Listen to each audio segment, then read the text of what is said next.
It's time to talk lock and upset, Yeah. which you just love to do. Yeah, I do. So we're going to start with your lock for week 2, Rams over Redskins. Yeah, this is, again, week 2, also tough. Week 1, really tough. But still, overreaction week. Nobody really knows for sure what to make out of week 1. One of the biggest surprises to a lot of people was how good the Rams looked in week 1. I actually liked the Rams going into last week because I thought it was a good matchup for them going up against that Indy offensive line. Clearly, that was a mess. I think the same thing happens this weekend. Washington sacked 4 times last week. The Rams had 4 sacks against Indy. You're getting Aaron Donald back, too. Good luck to the Redskins with that. The Washington just looks like a team there could be a lot of dysfunction there. Again, don't want to overreact to 1 week, but they didn't show a whole lot in the preseason. They clearly couldn't get out of their own way last week. Kirk Cousins running around for his life. It seems like a bad matchup for Washington going out to Los Angeles. And again, the Rams with that offense looks a little bit retooled. Jared Goff looked comfortable. They kind of dumbed it down for him. Todd Gurley looks like Todd Gurley again. Goff's got some weapons in that under Sean McVay. So I like what the Rams are doing. I think they're going in the right direction. And 2.5 points at MyBookie seems like a steal to me.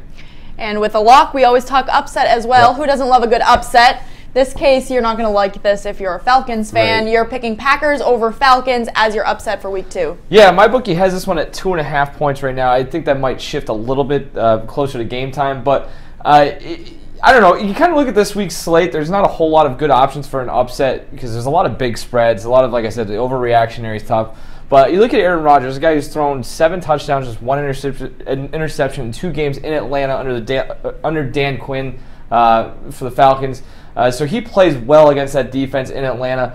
You look at the last 2 times they've played in Atlanta, Packers have been really banged up, whether it's not having Jordy Nelson, or banged up Jordy Nelson, not having Randall Cobb. Obviously in the NFC Championship, the Packers defense was just a total tire fire. They were playing their 3rd or 4th string cornerbacks. They're healthy going into this game. It looks like they've got plenty of weapons. You kind of look at what Chicago did last week against Atlanta, kind of set the mold, almost 200 total yards of offense just from their running backs alone. I think Ty Montgomery gets involved in the game plan that way, and that Packers defense looked much improved. I don't think they're going to slow down Atlanta to the extent that they slowed down Seattle last week, but even just a little bit of improvement I think is enough for Aaron Rodgers to get a win there. All right, well, there you have it. Agree with Mike, disagree with Mike. You can tweet him at Mike Cole Nesson, but Mike, always a pleasure. Thanks.